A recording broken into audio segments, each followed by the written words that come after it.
Good morning students. Myself Dr. Yashwant Kumar from जिला school गया। आज हम लोग बायोलॉजी के इस क्लास में प्लांट फिजियोलॉजी का एक चैप्टर ट्रांसपोर्ट इन प्लांट्स पढ़ेंगे। वैसे फिजियोलॉजी जिसको हम लोग कहते हैं relationship with plant means entire relation जो प्लांट से जुड़े हुए हों, इसके बारे में हम लोग इस चैप्टर में स्टडी करेंगे। Father of plant physiology Stephen Hales को कहा गया है, ऐसे हम लोग नोट कर लेंगे। Father of plant physiology, father of plant physiology, physiology that is Stephen Hales. तो इस ट्रांसपोर्ट इन प्लांट्स चैप्टर में हम लोग देखते हैं जैसे मानव शरीर में ब्लड का सर्कुलेशन होता है, ठीक इसी तरह से पौधे में वाटर में डिजॉल्व मिनरल्स जिसको हम लोग सैप के नाम से जानते हैं, इसके बाद फूड मटेरियल्स, साथ ही साथ गैस का एक्सचेंज होता है। तो ये तीनों चीज़ें ट्रांसपोर्ट्स में हम लोग देखते हैं कि गैस का एक्सचेंज किस तरह से होता है, वाटर के थ्रू सैप का ट्रांसपोर्टेशन किस तरह से होता है और फूड मटेरियल का ट्रांसपोर्टेशन किस तरह से होता है। तो ये मेन हम लोगों का इस चैप्टर में पढ़ना है। अब देखते हैं हम लोग कि इसमें ट्रांसपोर्टेशन का जो मेन टॉपिक है वो है रिलेटेड विथ वाटर। जैसा कि हम लोग देखेंगे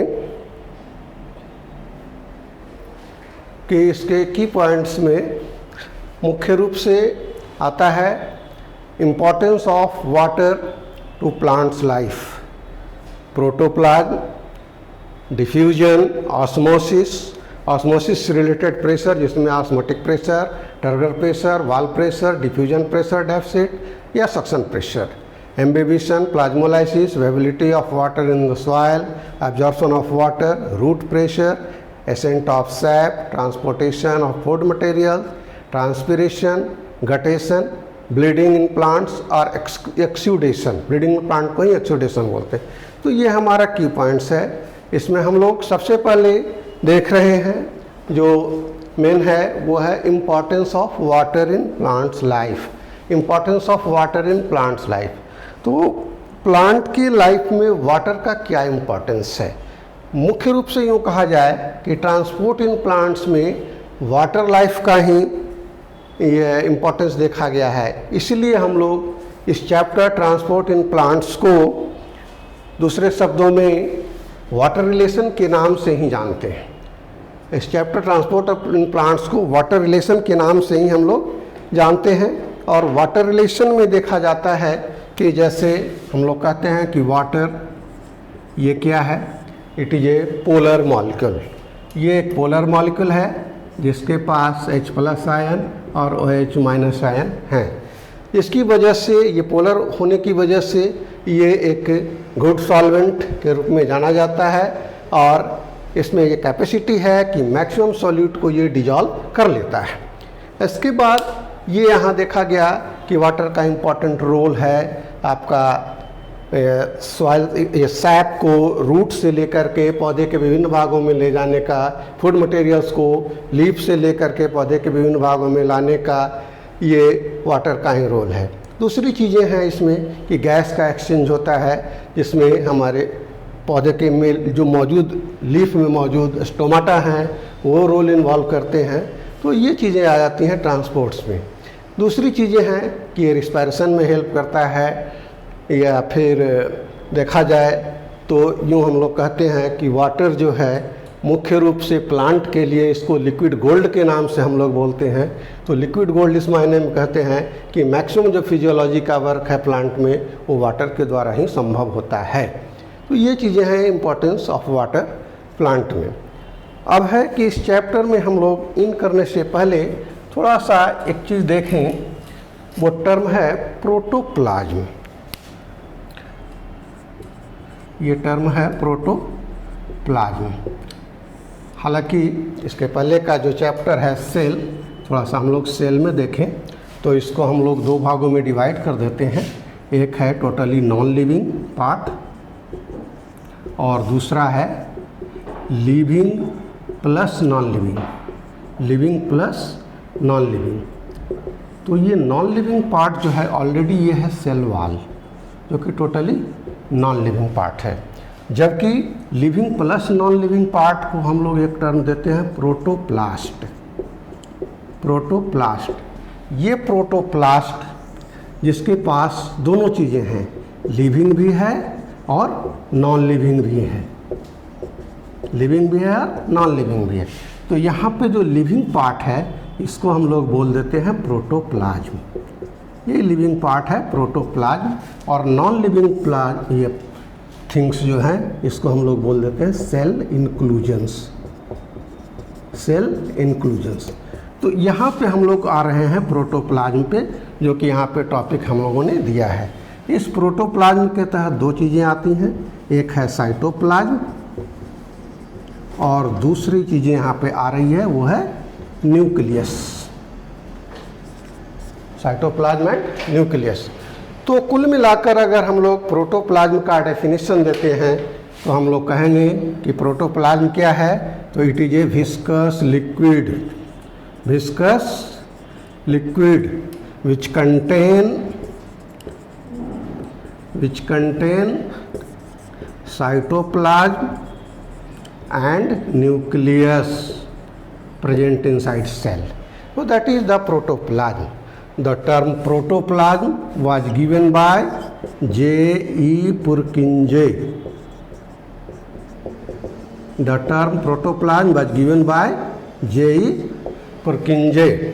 वैसे एक और साइंटिस्ट है जिनका नाम है हक्सले। हक्सले इन्होंने कहा है कि protoplasm is the physical basis of life. Protoplasm is the physical basis of life. तो ये स्थिति है प्रोटोप्लाज्म के बारे में, जो कि देखा गया कि पूरे सेल का या लाइफ का फिजिकल बेसिस माना गया है, और ये एक डेंस लिक्विड है जो कि साइटोप्लाज्म और न्यूक्लियस के साथ मौजूद है। अब है कि इसका जो कंपोजिशन प्रोटोप्लाज्म का हम लोग देख रहे हैं, तो इस कंपोजिशन में भी हमारा 70% क्या है, वाटर। इसका 70% वाटर है। बाकी जो बचा 30% पार्ट, इस 30% पार्ट्स में प्रोटीन, कार्बोहाइड्रेट्स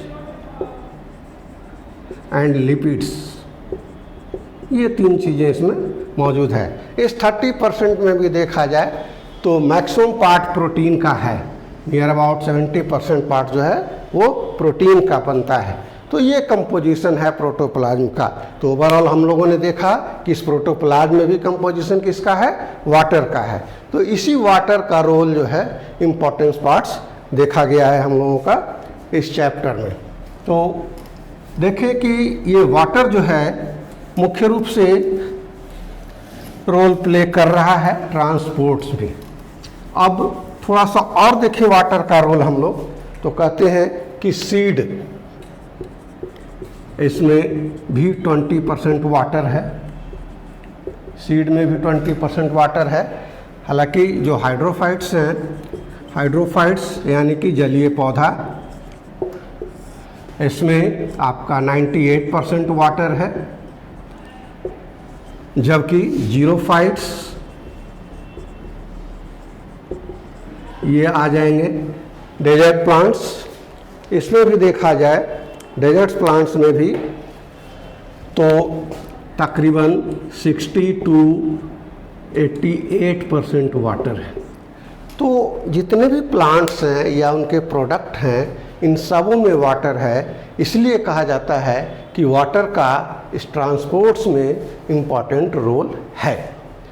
अब नेक्स्ट टॉपिक जो हम लोग का आता है इसमें वो है डिफ्यूजन, जहाँ से कि हम लोग ट्रांसपोर्ट की शुरुआत करते हैं। डिफ्यूजन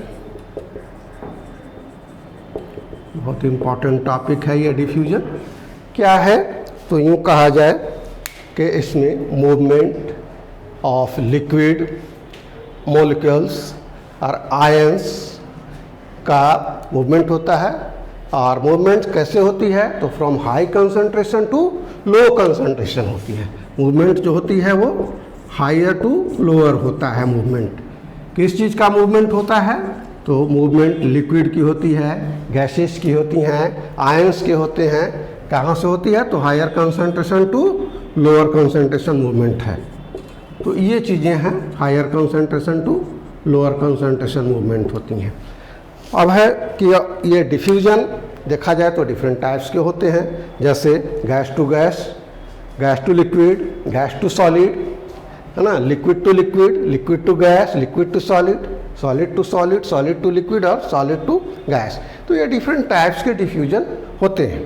डिफ्यूजन में मुख्य रूप से यूँ देखा जाए तो हम लोग कहते हैं कि जैसे diffusion of liquid to liquid, जैसे water with alcohol, diffusion of gas to gas जैसे अमोनिया, इन सारी चीज़ों का डिफ्यूजन है। और इसी डिफ्यूजन के जरिए भी देखा जा रहा है कि ट्रांसपोर्ट्स पॉसिबल है।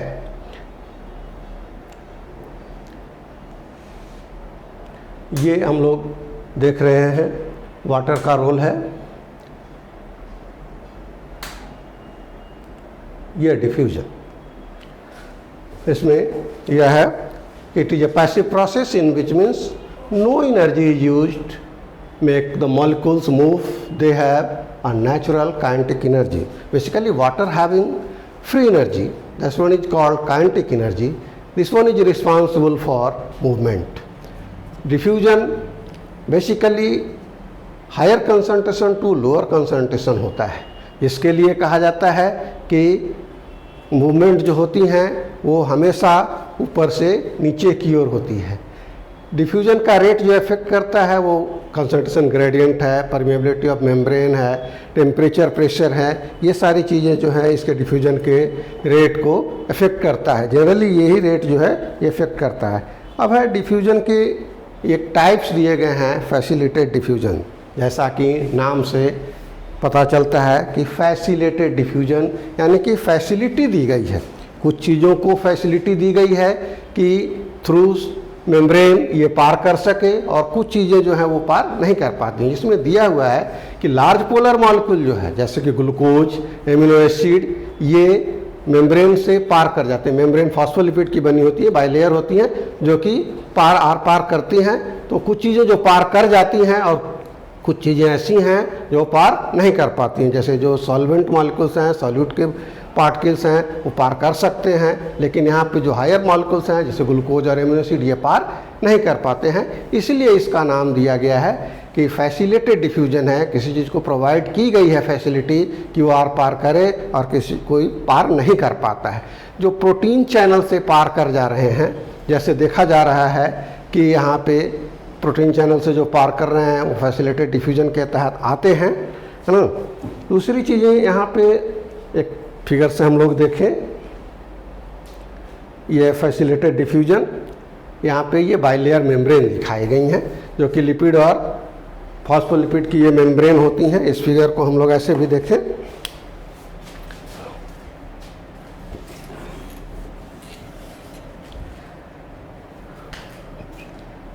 जैसे ये हमारा लेयर है लिपिड,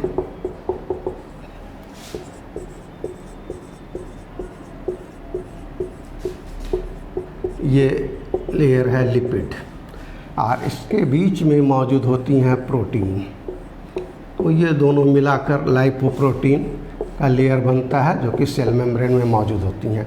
वैसे थिकनेस के ख्याल से देखें तो ये 75 एंगस्ट्रॉम थिक होती हैं, ये 75 एंगस्ट्रॉम थिक होती हैं, और ये बीच का जो लेयर प्रोटीन का है ये 100 to 300 एंगस्ट्रॉम थिक होती हैं। अब इस प्रोटीन लेयर में बाहर में जो प्रोटीन है वो बेसिकली अगर इस पार से इस पार आता है, अगर ये प्रोटीन का लेयर इस मीडियम से होते हुए पार कर जाता है तो हम लोग इसको कहते हैं फैसिलिटेड प्रोटीन। यानी कि ये लेयर, बाइलेयर मॉडल जो है, ये लेयर जो है ये फैसिलिटी प्रोवाइड किया प्रोटीन को इस पार से इस पार आने के लिए।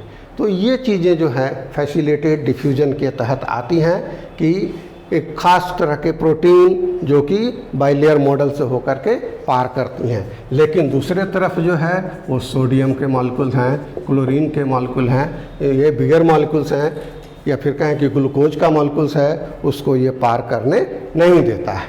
तो इस तरह के डिफ्यूजन को हम लोग कहते हैं फैसिलिटेटेड डिफ्यूजन, जो कि इस पार से उस पार आते हैं। अब है कि डिफ्यूजन में हम लोग एक चीज़ और देख रहे हैं कि नेट मूवमेंट हो रही है पार्टिकल्स की थ्रू, कहाँ से, higher concentration to lower concentration. इसमें रैंडम मूवमेंट होती हैं पार्टिकल्स की। वैसे भी वाटर पार्टिकल्स में देखा जाता है कि रैंडम मूवमेंट होती हैं, क्योंकि ऑलरेडी इसमें काइनेटिक एनर्जी मौजूद होता है, जिसकी वजह से वो रैंडम मूवमेंट देखी गई है इसमें। और दूसरी चीज़ें हैं कि ये पैसिव प्रोसेस है, which means no energy is needed. जहाँ भी प्रोसेस देखिए, अगर प्रोसेस पैसिव होता है तो उसमें एनर्जी की कोई आवश्यकता नहीं होती है, लेकिन जैसे ही प्रोसेस एक्टिव होता है, एक्टिव प्रोसेस का नाम हम लोग देते हैं, तो वहाँ पे एनर्जी की ज़रूरत पड़ जाती है। तो यहाँ पे कोई एनर्जी की ज़रूरत नहीं पड़ रही है, इसलिए बिल्कुल क्या है, डिफ्यूजन क्या है, एक पैसिव प्रोसेस है और यहाँ पर कोई एनर्जी की ज़रूरत नहीं होती। इसमें हम लोग देख रहे हैं कि यहाँ से डेंस मॉलिक्यूल जो है ये ट्रांसफ़र हो रहे हैं, इस ओर से बढ़ रहे हैं। तो ये जो पावर है इसी को हम लोग कहते हैं डिफ्यूजन।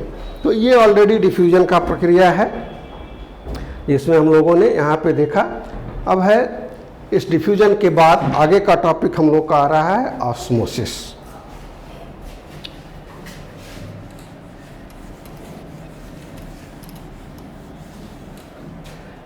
ये प्लांट फिजियोलॉजी का बहुत ही इम्पॉर्टेंट टॉपिक्स आते हैं, osmosis.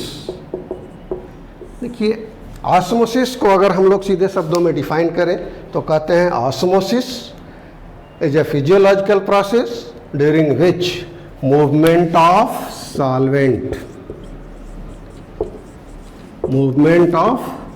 Solvent from higher concentration to lower concentration, higher concentration to lower concentration।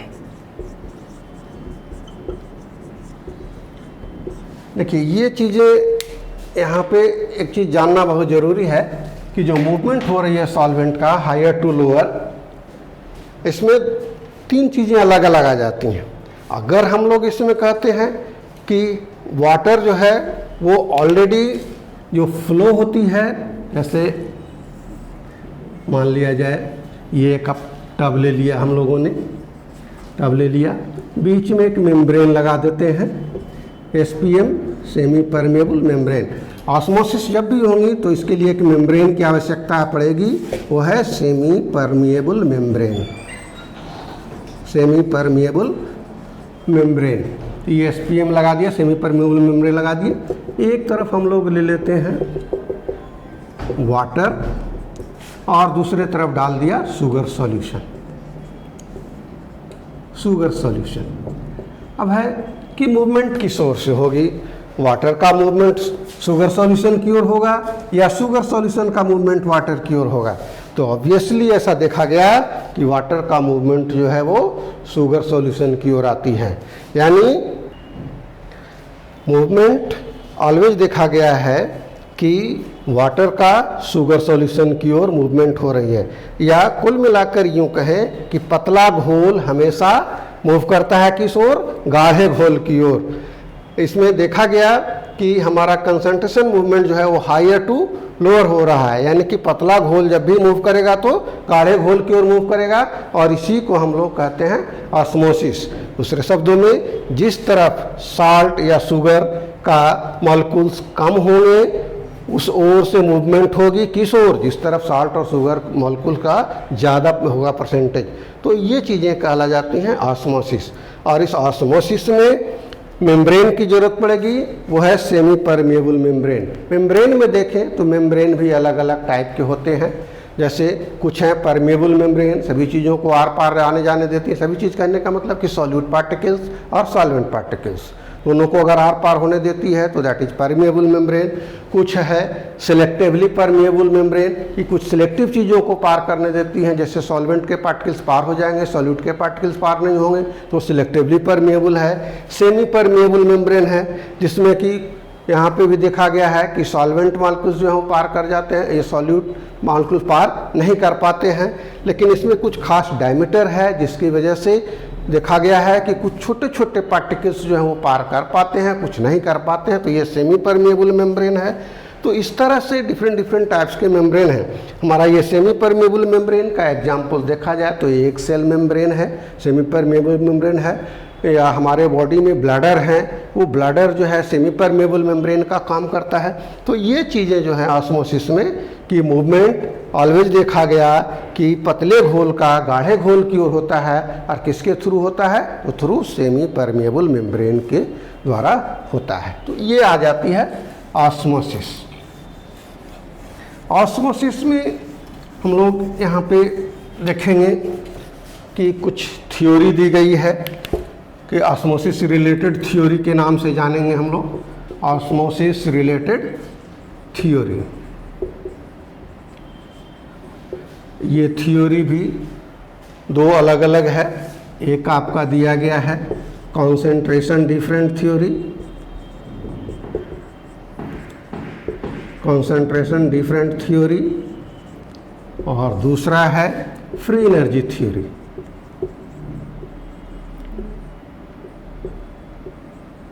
Concentration different theory और फ्री एनर्जी थ्योरी। अब हम लोग पहले देखें कॉन्सेंट्रेशन डिफरेंट थ्योरी को। कॉन्सेंट्रेशन डिफरेंट थ्योरी में अगर हम लोग देखते हैं तो मान लिया जाए कि हम लोग इस तरह से ये एक ट्यूब ले लें, ये एक ट्यूब ले लिया, इस तरफ हम लोगों ने डाल दिया है वाटर, इस तरफ डाल दिया शुगर सॉल्यूशन, शुगर सॉल्यूशन। अब देखें यहाँ पे वाटर, ऑलरेडी यहाँ पे शुगर सॉल्यूशन है। शुगर सॉल्यूशन होने का मतलब कि ये घोल कैसा है, ये घोल गाढ़ा है और ये ऑलरेडी पतला घोल है। दोनों का कंसंट्रेशन क्या हो गया, डिफरेंट हो गया। ये आपका कंसंट्रेशन जो है वाटर के चलते यहाँ पे देखा गया कि कोई इसमें सॉल्यूट पार्टिकल्स नहीं है। यहाँ पे लेस मात्रा में अगर सॉल्यूट भी हम लोग डालते हैं तो भी शुगर सॉल्यूशन से ये क्या होगा, पतला होगा।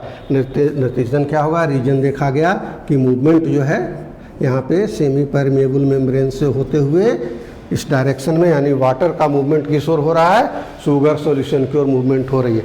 तो इसको हम लोग कहते हैं कंसंट्रेशन डिफरेंट थ्योरी। दोनों तरफ डिफरेंट डिफरेंट कंसंट्रेशन है, एक तरफ हाई कंसंट्रेशन है तो दूसरे तरफ क्या है, लो कंसंट्रेशन है वाटर का। तो ये कंसंट्रेशन डिफरेंट होने की वजह से देखा गया कि मूवमेंट जो है वो वाटर का शुगर सॉल्यूशन की ओर हो रही है। तो ये चीज़ें कहलाती हैं कंसंट्रेशन डिफरेंट थ्योरी। इसमें दूसरी थ्योरी आती है free energy theory. Free energy theory को हम लोग इसी फिगर में देख लेंगे। फ्री एनर्जी थ्योरी में क्या है कि ऑलरेडी वाटर मॉलिक्यूल्स जो है इसके पास हाई फ्री एनर्जी होती है। वाटर मॉलिक्यूल्स में हाई फ्री एनर्जी होती है। प्योर वाटर का हाई फ्री एनर्जी या वाटर पोटेंशियल जो है वो मैक्सिमम होता है, लेकिन जैसे ही इसमें सॉल्यूट पार्टिकल्स हम लोग डिजॉल्व करते चले जाएंगे, जैसे ही वाटर में सॉल्यूट पार्टिकल डिजॉल्व होता है इसकी फ्री एनर्जी क्या होती है, कम जाती है। और वो फ्री एनर्जी कम जाने की वजह से ये लो फ्री एनर्जी हो जाएंगे इस और नतीजतन देखा जाएगा फ्री एनर्जी थ्योरी में कि मूवमेंट जो होती है वो कहाँ से होती है, high free energy to low free energy. यानी दोनों थ्योरी में ये दिखाया गया कि वाटर का मूवमेंट किस ओर हो रहा है, शुगर सॉल्यूशन की ओर। और इसको एक्सप्लेन करने के लिए एक तरफ से हम लोगों ने दिया कंसंट्रेशन डिफरेंट थ्योरी और दूसरे तरफ से दिया फ्री एनर्जी थ्योरी। यानी ओवरऑल बात ये आई कि पतले घोल का मूवमेंट किस ओर हुआ, गाढ़े घोल की ओर हुआ। तो ये चीज़ें आती हैं थ्योरी जो कि ऑस्मोसिस से रिलेटेड थ्योरी हैं। अब इसमें हम लोग देखेंगे टाइप्स ऑफ ऑस्मोसिस।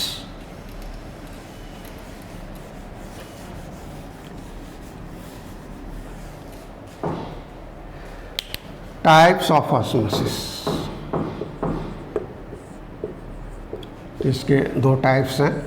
एक है एंडोस्मोसिस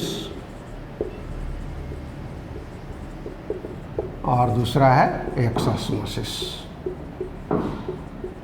एंडोस्मोसिस और एक्सोस्मोसिस। देखिए जैसा नाम से लग रहा है, एंडोस्मोसिस यानी कि वाटर इसमें इन करेगा, और दूसरी तरफ है एक्स ऑस्मोसिस जिसमें कि वाटर सेल से बाहर निकलेगा। दोनों को अगर फिगर से देखें आप लोग, बहुत आसान सा ये प्रक्रिया होती है। हम लोग यहाँ पे क्या करें कि वाटर ले लें और इसमें एक सेल डाल दें, रेजिन सेल भी डाल सकते हैं। अब देखा जाए कि ये दोनों में घोल पतला किसका है, तो ऑलरेडी वाटर है, ये हाई कंसंट्रेशन है तो पतला घोल होगा, और सेल के अंदर जो सेल सैप है ये देखा जा रहा है कि गाढ़े घोल है। रिजल्ट क्या होगा, पानी जो है वो सेल के अंदर इन करेगी, सेल इन करेगी, पानी इन करेगी तो ये क्या होगा, सेल जो है वो स्वेल कर जाएंगे, सेल में स्वेलिंग आएगी, सेल्स करेगा, तो ये प्रक्रिया कहलाती है एंडोस्मोसिस। तो ये चीज़ यहाँ पे देखा गया कि वाटर बाहर से कहाँ चला आया, सेल के अंदर, तो ये एंडोस्मोसिस। ठीक इसका अपोजिट प्रोसेस इसमें होता है कि बाहर में हम लोग क्या करेंगे, मान लिया जाए शुगर रख दिया, शुगर सॉल्यूशन, और सेल के अंदर जो घोल है वो पतला घोल है। यहाँ पे देखा गया कि कंसंट्रेशन क्या है, हायर, तब सेल सैप जो है वो बाहर निकल जाएंगे, तो ये प्रक्रिया कहला जाएगी एक्स ऑस्मोसिस। और इसका रिजल्ट क्या होगा, सेल श्रिंक कर जाएंगे, सिकुड़ जाएंगे, सेल में श्रिंकिंग आएगी, तो इसको हम लोग कहते हैं एक्स ऑस्मोसिस। तो एक एंडोस्मोसिस हुआ, दूसरा एक्स ऑस्मोसिस आई। अब हम लोग यहाँ पे देखते हैं फिगर से थोड़ा सा कि ये किस तरह से ऑस्मोसिस होती हैं प्लांट सेल में। ये देखिए यहाँ पे हम लोग अलग अलग टाइप के प्रोसेस को देख रहे हैं। ये सेल है जिससे देखा गया कि वाटर जो है वो बाहर निकल रही है। जब वाटर बाहर निकल रही है तो सेल क्या हो गया, प्लाज्मोलाइज्ड हो गया, यानी कि ये सेल सिकुड़ गया। तो इस स्थिति को हम लोग कहते हैं कि जब पानी सेल से बाहर निकल रहा है तो कौन सी प्रोसेस हो रही है। यहाँ देखिए जब सेल से जब बाहर निकल रहा है तो ये प्रोसेस जो आ रही हैं वो कल आ रही हैं कि एक्स ऑस्मोसिस का प्रोसेस हो रहा है, यानी ओवरऑल सेल क्या हो गई, ये ऑलरेडी टर्जिड हो जाती है, प्लाज्मोलाइड हो गया, सिकुड़ गया। दूसरी तरफ यहाँ पर सेल में यहाँ देखा जाए कि पानी बाहर से अंदर भी जा रहा है और अंदर से बाहर भी आ रहा है, यानी ये सॉल्यूशन कैसा है, आइसोटोनिक सॉल्यूशन दिया गया है। इस आइसोटोनिक सॉल्यूशन में देखा गया कि इक्वल सॉल्यूट कंसंट्रेशन दोनों साइड में है। रिजल्ट क्या हो गया कि सेल जो है वो फ्लैसिड है। और फिर आगे के केस में देखा जा रहा है कि पानी जो है वो बाहर से अंदर जा रहा है, यानी सेल में क्या हो जाएगी, टर्जिडिटी आएगी, सेल जो है वो सेल कर जा रहा है। तो ये चीज़ें हम लोग देख रहे हैं कि अलग अलग है। ये प्रोसेस एंडोस्मोसिस का देख रहे हैं, ये प्रोसेस एक्सोस्मोसिस का देख रहे हैं, जबकि यहाँ पर आइसोटोनिक सॉल्यूशन दिया हुआ है, इसकी वजह से कोई चेंजेज नहीं आ रही हैं। अब हम लोग थोड़ा सा और यहाँ पे देखेंगे कि रोल क्या है ऑस्मोसिस का, रोल ऑफ ऑस्मोसिस।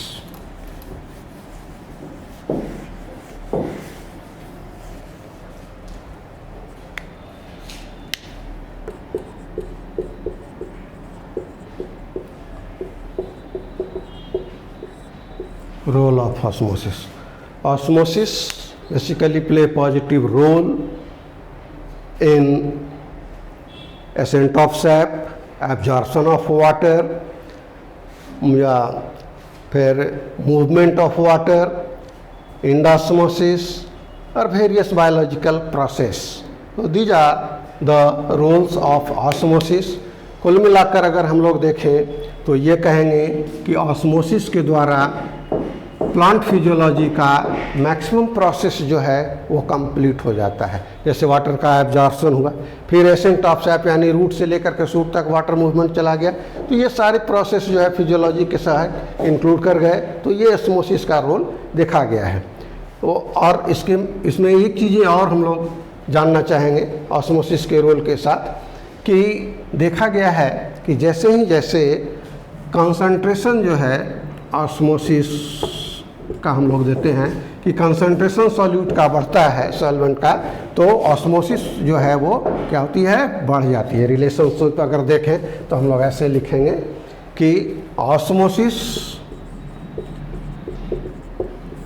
किस पर बेस्ड है, तो कंसंट्रेशन पे, based on concentration of the solvent, concentration पर ये टोटली बेस्ड है। तो ये है ऑस्मोसिस। अब इसमें हम लोगों को जानना है इससे रिलेटेड कुछ प्रेशर है, ऑस्मोसिस से related pressure, osmosis related pressure.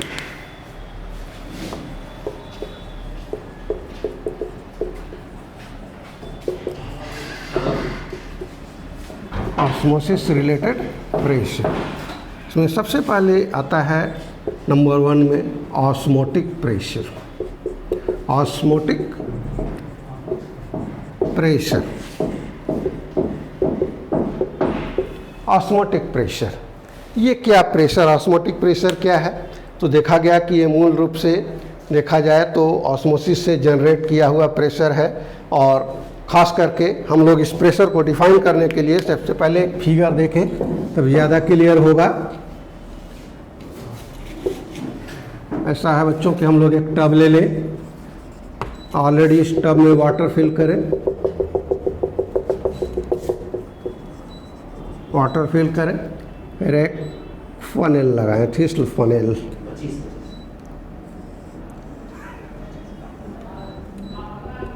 थिस्ल funnel लगाएं।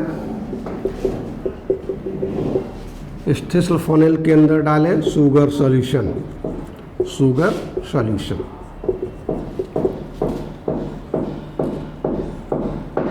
यहाँ पे लगाए सेमी परमेबल मेम्ब्रेन, SPM लगा दिया। अब देखिए यहाँ पे कंसंट्रेशन डिफरेंट हो गई, एक तरफ शुगर सॉल्यूशन दिया, एक तरफ वाटर दिया। वाटर है ऑलरेडी क्या है, ये हाई कंसंट्रेशन है, यहाँ शुगर सॉल्यूशन है, लोअर कंसंट्रेशन है। क्या होगी, ऑस्मोसिस की प्रोसेस होगी।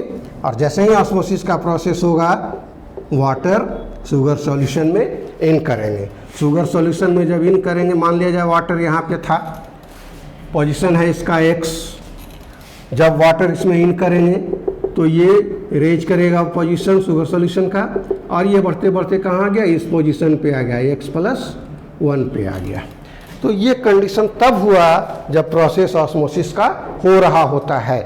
जब ऑस्मोसिस का प्रोसेस हो रहा है तो देखा गया कि थिस्ल फनेल में जो ऑलरेडी शुगर सॉल्यूशन था, इसमें वाटर इंटर किया, वाटर इंटर करने के बाद इसका पोजीशन रेज किया। कहाँ से रेज किया, x से बढ़कर कहाँ चला गया, x+1 की ओर आ गया।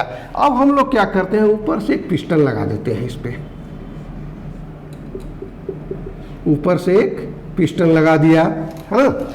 अब जैसे ही पिस्टन लगाया और कर रहे हैं हम लोग क्या, इस पिस्टन पर प्रेशर लगा रहे हैं ऊपर से।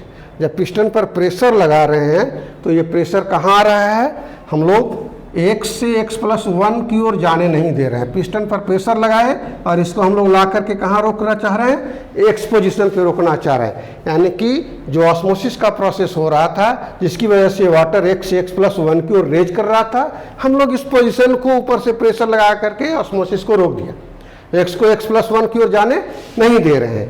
तो जो पिस्टन पर जो प्रेशर लगा रहे हैं जाके ऑस्मोसिस की प्रक्रिया को रोक दे, इसी प्रेशर को हम लोग कहते हैं ऑस्मोटिक प्रेशर। तो बहुत सिंपल सा डेफिनेशन हम लोग निकाल सकते हैं इस ऑस्मोटिक प्रेशर का। इस फिगर से सीधे कहते हैं क्या, minimum pressure required to check osmosis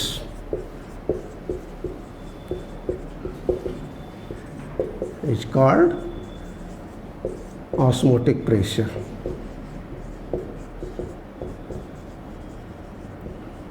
osmotic pressure के लिए ही हम लोग लिखते हैं OP। तो वह कम से कम प्रेशर पिस्टन पर लगाया गया जो कि ऑस्मोसिस की प्रक्रिया को रोक दे, इसी को हम लोग कहते हैं ऑस्मोटिक प्रेशर।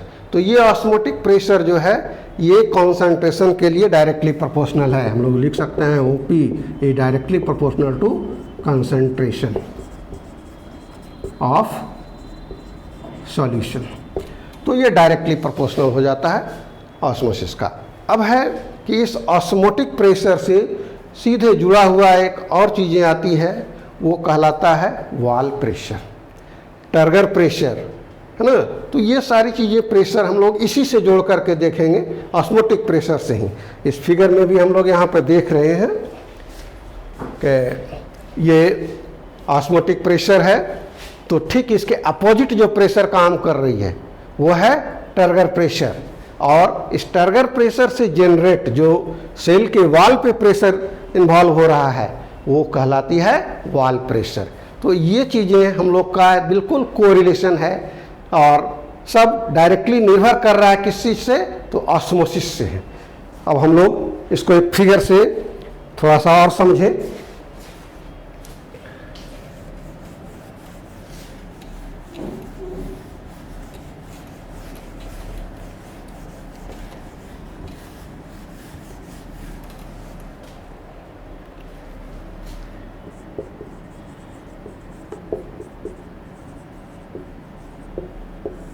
टर्गर प्रेशर, इसको हम लोग लिखेंगे टीपी, टर्गर प्रेशर। ये टर्गर प्रेशर क्या है, जैसे मान लिया जाए ये सेल है, इसके अंदर मौजूद है प्रोटोप्लाज्म, टर्गर प्रेशर के अंदर मौजूद है, यह सेल के अंदर मौजूद है प्रोटोप्लाज्म। अब जैसे ही ऑस्मोसिस हुआ, प्रक्रिया क्या हो गई, इंडोस्मोसिस की, वाटर बाहर से इन किया, इन करने से क्या होगा, इंडोस्मोसिस हुई। इंडोस्मोसिस के द्वारा क्या हो गया, सेल जो है वो सेल करेगा, सेलिंग होगी, सेलिंग होगी तो क्या होगा, अंदर से बाहर की ओर एक प्रेशर जनरेट होगी, और वो प्रेशर कहाँ तक जनरेट होकर के आएगी, सेल वॉल तक। तो अंदर से जो प्रेशर जनरेट हो गई यही प्रेशर कहलाती है टीपी, यानी टर्गर प्रेशर। तो हम लोग ऐसे इसको कहेंगे कि the result of endosmosis, endosmosis cell generate a pressure against cell wall. किसके अगेंस्ट में जनरेट कर रहा है, सेल वॉल के अगेंस्ट में, तो against cell wall, that is called TP, turgor pressure. तो ये चीज़ें आती हैं कि ये ऑस्मोटिक प्रेशर के अपोजिट है लेकिन बराबर है। इस चीज़ को ध्यान रखना है कि ओपी जो है ये बराबर है किसके, टीपी के। हम लोग ऐसे लिखते हैं ओपी प्रोपोर्शनल टू टीपी, बराबर तो है लेकिन क्या है, डायरेक्शन चेंज है, इसके विपरीत डायरेक्शन में काम करता है।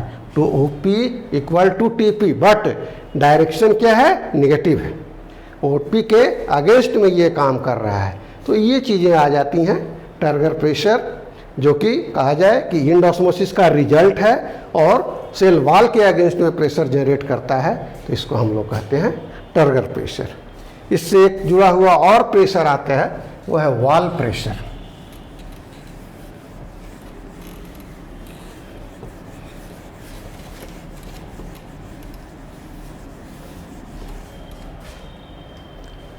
वॉल प्रेशर,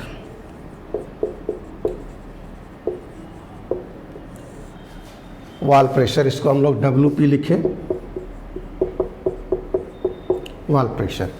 तो इसमें हम लोग सीधे कहते हैं कि the equal and opposite pressure, and opposite pressure of TP, यानी टर्गर प्रेशर,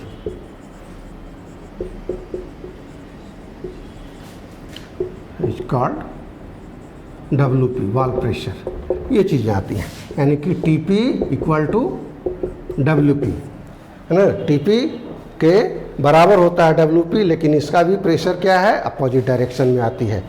यानी अगर हम लोग ऐसे देखें कि मान लिया जाए कि ये कोई एक सेल है और इसके अंदर प्रोटोप्लाज्म है, अब अंदर से प्रेशर जनरेट हो रही है, ये प्रेशर क्या है, TP, टर्गर प्रेशर। अब ये टर्गर प्रेशर कहाँ आएगा, बढ़ते बढ़ते बढ़ते बढ़ते जब पानी डाल रहे हैं तो ये सेल जो है सेल करेगा, फूलेगा, फूलते फूलते एक स्थिति ऐसी आएगी जब इसके दीवार पर ये प्रेशर शुरू कर देगा, और सेल वॉल जो है वो डिफेंस कर रहा है, मैक्सिमम पोजीशन पर आ गई है।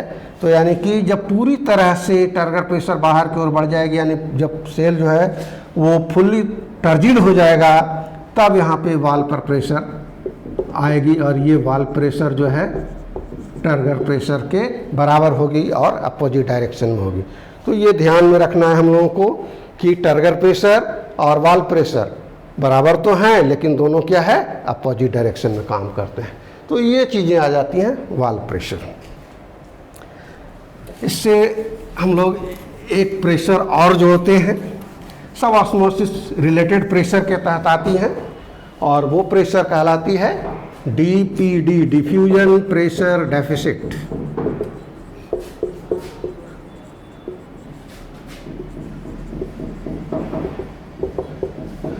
डिफ्यूजन प्रेशर डेफिसिट, डीपीडी, या एक और नाम इसको देते हैं suction pressure,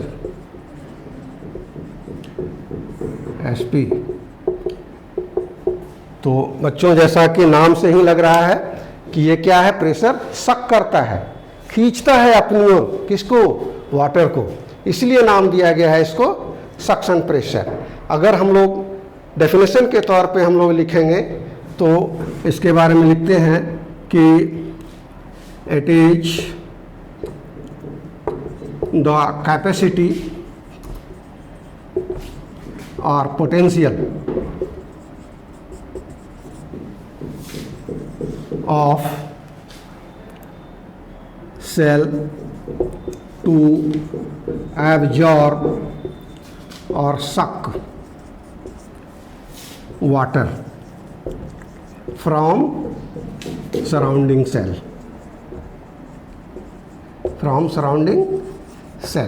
that is called DPD, diffusion pressure deficit। ये DPD ये इक्वल होता है OP minus TP, DPD equal to OP minus TP। अब है कि टर्गर प्रेशर और वाल प्रेशर इक्वल होते हैं, इसलिए हम लोग लिख सकते हैं OP माइनस WP, ये भी लिख सकते हैं हम लोग। तो ये चीज़ें आती हैं DPD में, डिफ्यूजन प्रेशर डेफिसिट। अब इसके साथ हम लोग आगे देखें तो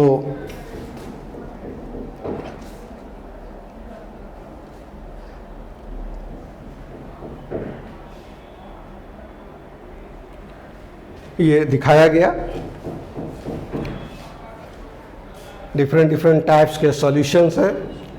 एक आइसोटोनिक सॉल्यूशन है, दूसरा हाइपरटोनिक सॉल्यूशन है, और तीसरी है हाइपोटोनिक सॉल्यूशन।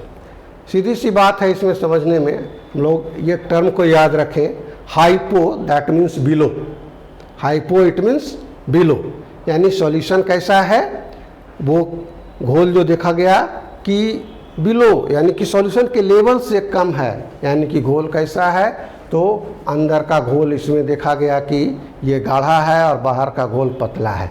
नतीजतन क्या हो गई कि पानी बाहर से इन कर गया। तो ये कंडीशन है। यहाँ पे हम लोग देखें आइसोटोनिक सॉल्यूशन में दोनों तरफ सॉल्यूशन क्या है, बराबर है, सेल के बाहर भी सेल के अंदर भी सॉल्यूशन क्या है, बराबर है। नतीजतन क्या हो रहा है, यहाँ देखिए बोथ डायरेक्शन में एरो दिखाया गया, यानी कि वाटर इन भी कर रहा है, वाटर बाहर भी आ रही है, यानी कि सॉल्यूशन बराबर है। तो दोनों तरफ जब सॉल्यूशन बराबर है तो कंडीशन क्या होगी, एक्सचेंज ऑफ वाटर होते रहेंगे। जबकि यहाँ पे दिखाया गया हाइपरटोनिक सॉल्यूशन, यानी कि बाहर का घोल जो है वो देखा जा रहा है कि यहाँ पतला है, यानी कि ऑलरेडी देखा जा रहा है ये बाहर का घोल गाढ़ा है, सेल के अंदर का घोल पतला है। नतीजतन क्या है, पतले घोल जो है वो बाहर की ओर आ रहे हैं, पानी देखा जा रहा है। फिर दिखाया गया है एरो मार्क से कि ये सेल से बाहर चली आ रही है। तो नतीजतन क्या हो गया, यहाँ पर देख रहे हैं कि सेल पूरी तरह से टर्जिट कर गई है और यहाँ पर सेल ऑलरेडी फ्लैशिड कर गई हैं, सिकुड़ गई हैं। तो ये कंडीशन ऑलवेज होता रहता है तब जब कंसंट्रेशन डिफरेंट आती हैं।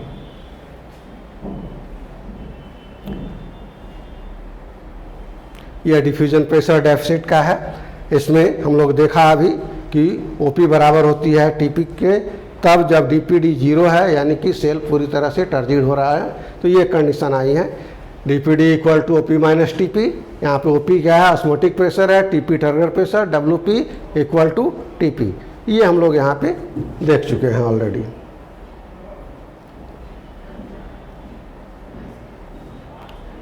आगे की टॉपिक आ रही है हम लोग की imbibition. Imbibition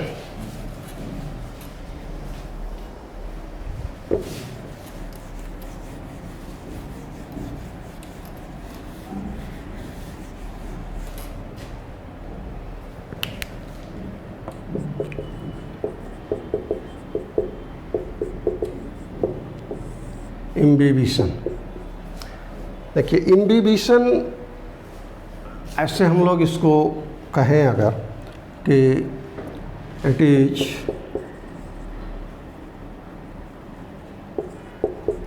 the hydrophilic property of colloids to attract and holding capacity of water.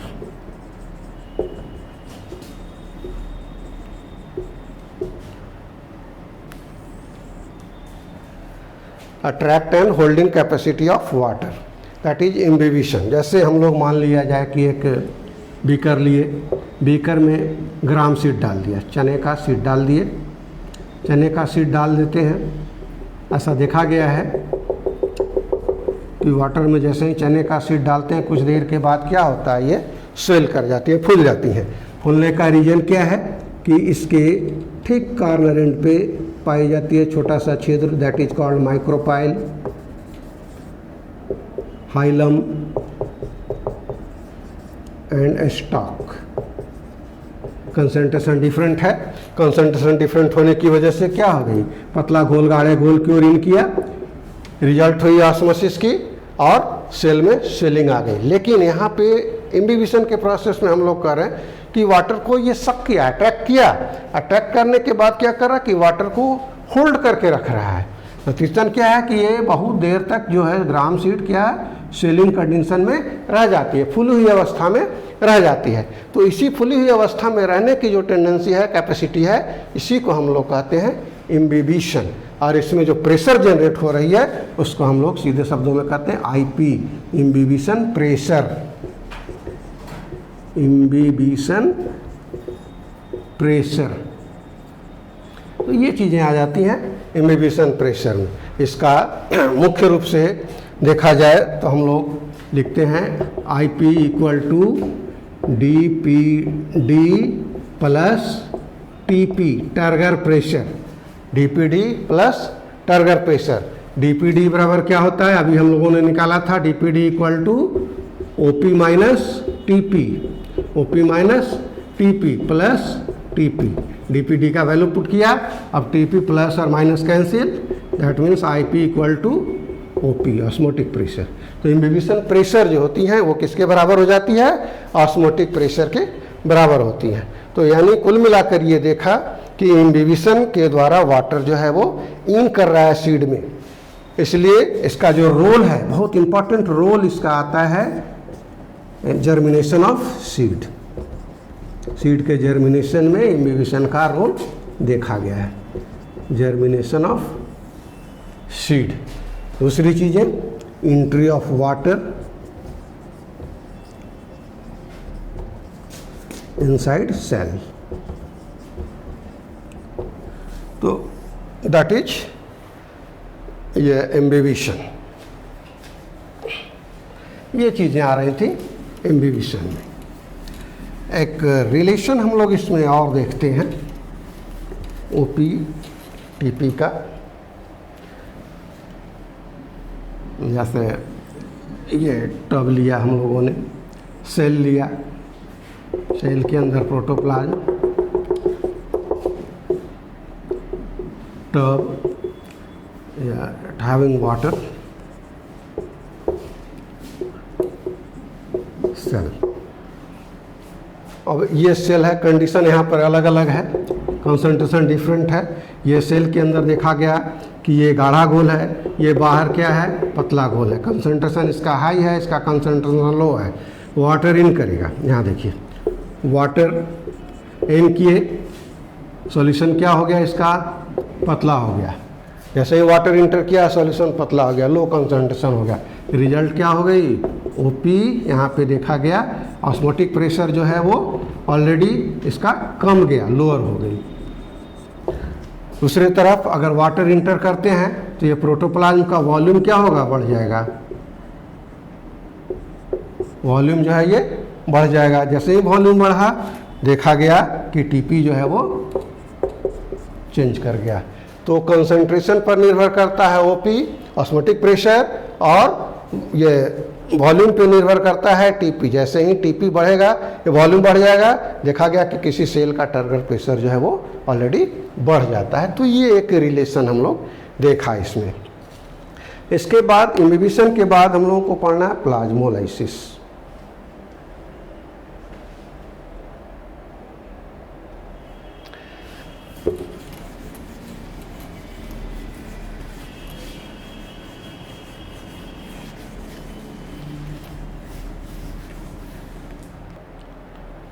तो हम लोगों ने देखा कि ट्रांसपोर्ट में मुख्य रूप से वाटर का रोल है, और वाटर से जुड़े हुए जो टॉपिक हम लोगों ने देखा, डिफ्यूजन, ऑस्मोसिस और ऑस्मोसिस से जुड़े हुए प्रेशर, है ना।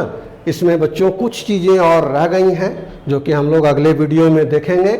और अगर आप लोग के पास कोई क्वेश्चन हो तो कमेंट बॉक्स में डालें, है ना। हम लोग उसका भरपूर जवाब देंगे। गया गाइडेंस की तरफ से आपको धन्यवाद।